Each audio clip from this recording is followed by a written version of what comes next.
Welcome, Internet, to Psychoanalytic Talk. And today we're going to be talking about two fundamental concepts that are at the core of psychoanalysis, namely the life drive and the death drive. So, first and foremost, what is a drive? A drive, to put it very simply, is an energy that emanates at the very start from the body, and that through the mind becomes transformed into a push or an urge to act both internally, through, for example, imagination, daydreaming, creativity, and throughout the outside world. For example, seeking relationships, having sex, using others or trying to help others. All of those things at the very fundamental basis have the basis of being drive energy, and then it becomes expressed in the outside world or the inner world. So for Freud, and here I'm only going to be talking about Freudian concepts, right? Because there's been a lot of debate, but I'm going to focus on Freudian ideas. For Freud, the life drive is the very first drive that he conceived of. For him, the life drive is self-preservation. That's the big core of the life drive. Pleasure-seeking, meaning the person is going to try and maximize the pleasure and minimize the displeasure or the disagreeable or the bad parts of the experience. So basically, the life drive is a push for enjoyment, for pleasure. So it can be through, of course, sexuality. That's the big one. But it can be also having food, relationships, friendships, love in all the sense of the word, both, of course, erotic love, but also friendships, agape, and so on and so forth. So the life drive is a fundamentally connective force for the psyche and for the individual. It's the force that blends all of our positive and pleasure-seeking elements with others and with society on the whole. Of course, sometimes because we live in the condition of a society, see, I did not say we live in a society, so it's not a meme. Basically, we have to repress certain of our deepest desires because we also have internalized the rules of said society. But those drives don't disappear because we repress them. They kind of transform or they push through in unexpected ways.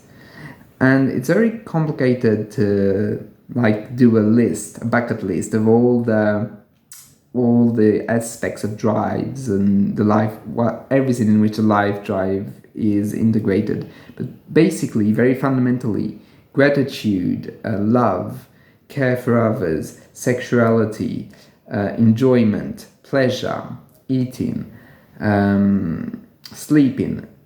Those are, let's say, the big cores and the big axes of the life drive. It's pleasure seeking, and it seeks to maximize the pleasure it can find. So that's for the life drive, which is one of the half of the forces that, according to Freud, push us to invest the world and ourselves. And so the other side of it, because there's always another side, is the death drive. So the death drive is in of itself something that's came in much later in Freud's life, virtually in the last 20 years of his life, if I'm not mistaken, or perhaps even 15 years. Anyway, it came in quite late in his personal development, and it also came at a point where he himself was starting to feel the effects of aging, and also because he saw the effects of the First World War on soldiers, on civilization. So it became apparent to him at that point that one could not just explain the psyche with a simple pleasure-seeking drive that's at odds with society and the rules of society and the family. For him, he started to see something else, something perhaps more hidden, something not as explicitly observable. And as he stated later in his life, the more he thought of it, of the death drive, the less he could think in other ways, because it kind of took all of his mental energy to try and theorize about it. So, what is the death drive? The death drive is basically an energy, a force within the mind that seeks displeasure, aggression, and destruction. All of that to return to nothingness. That's its goal, if I may say so, is to become inanimate again, what Freud called the nirvana principle. And that will to become dead, basically, is something that is completely at odds with the life drive that it wants to preserve life and basically all the interactions, everything, and life itself. Basically, life drive tries to preserve the life of the individual and others. It's a fundamental at odds with the death drive. And Freud basically felt that the death drive was needed in his theory to explain another phenomena named compulsion repetition, or repetition compulsion. Sorry, I'm not quite sure how you say it in English, because in French it's compulsion répétition. So I'd say repetition compulsion, because often it's inverted. So basically, that repetition compulsion is there because the person is repeating bad experience after bad experience, seemingly never really learning, and sometimes even worse, enjoying the fact of destroying themselves, destroying the environment, destroying what they had. And for Freud, it became evident that there was something much darker to the human psyche. And that darkness came also from the First World War, and for the fact of losing one of his sons, I think one of his favorite sons. So I'm just giving you the context to know where it came from. It also was inspired by one of Jung's patients, Sabrina Spielheim, which talked about an aggressive drive and a destructive drive. And for Freud, it became more and more central as his life went on. And that destructive drive is something that, and the will to go back to nothingness, has been very hotly debated by psychoanalysis, because it goes against everything we are ever taught about ourselves, even the principles of evolution, which basically state that an organism wants to live, wants to thrive, wants to reproduce, and that's the life drive, reproducing, seeking children, wanting to build a family, which it doesn't mean if you don't have a family that you don't have a life drive, right? It just means that those are things we often associate with the life drive and with what we should be doing, or biologically what makes sense.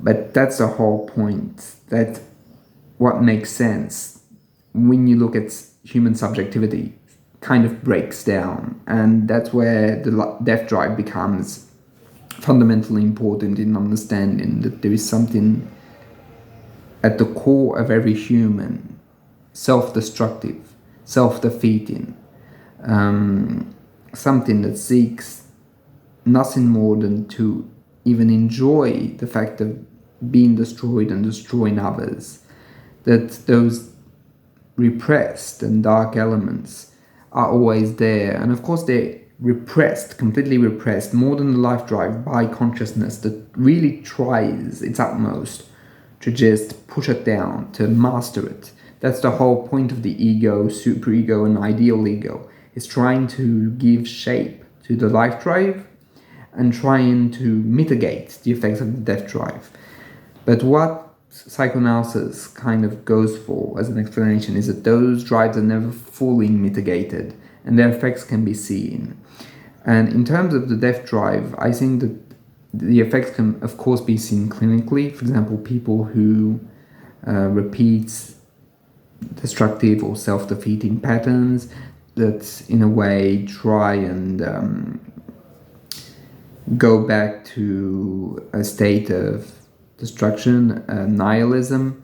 All of these sins can be expressions of the death drive if you see it like that, because you could see it in a completely other way and it would be fine. That's okay. But for Freud, basically, the expressions and what we do are manifestations of the true drives. And it's a fundamentally interesting concept, I feel. And the death drive and life drive, I feel, kind of explain so much about our humanity, and it informs us on basically so much.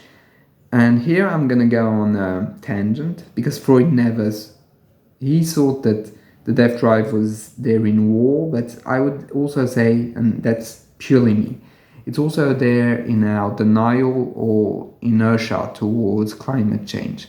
So here I want to make things very, very clear. I'm not saying that economic phenomena, social, religious, and so on and so forth,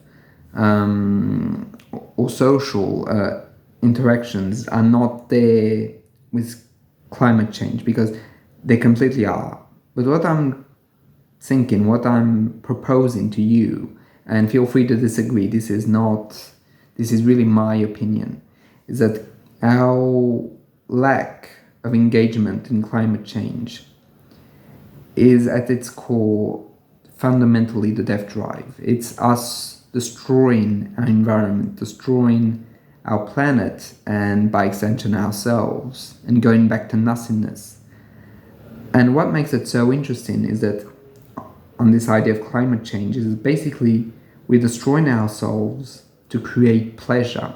And that's where it becomes very interesting, that both drives are not separate, they're not two different sins, they can kind of merge. So it might give the impression that through our production, through our capitalist system, we're in a constant life drive environment, and it might be true, but underneath it there is this death drive where pleasure has become what Lacan would call jouissance, meaning basically an enjoyment of destruction and of displeasure.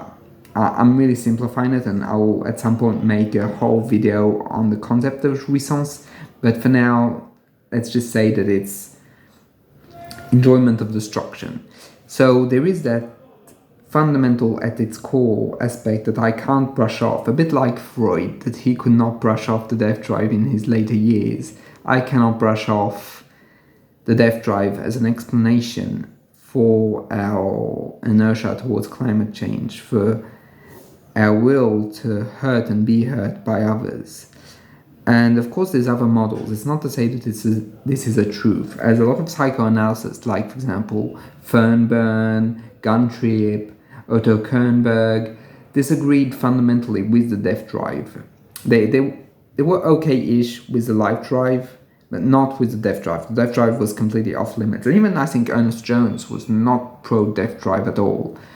But there was other people like Melanie Klein that completely adhered to it, and she felt that the ego was basically a response to the drives in action. And that's something that you have to keep in mind. That basically there is a joke in psychoanalysis that illustrates what I'm trying to get to. That there is as many points of view on the life drive and death drive as there are psychoanalysts. So basically you're never going to get a coherent answer.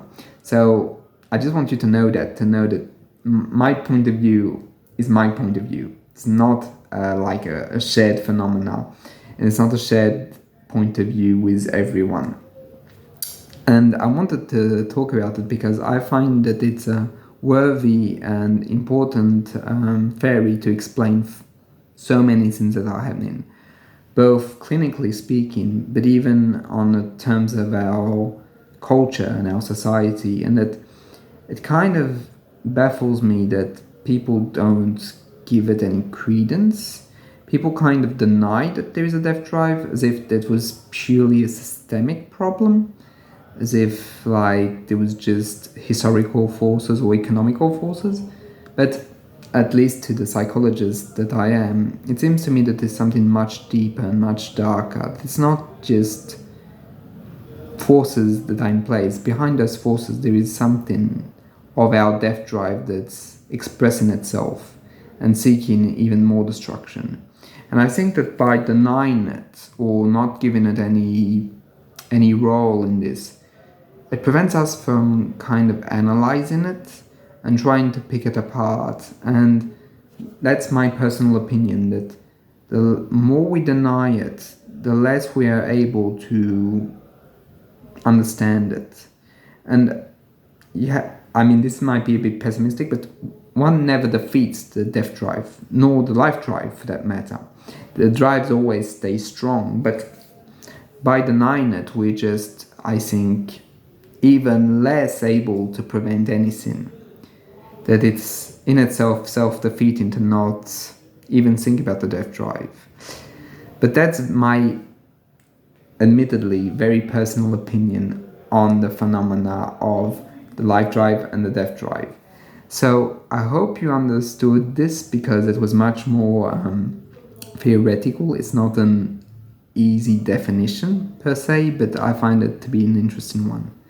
So I hope you enjoyed this video, and I'll see you in the next one. Bye.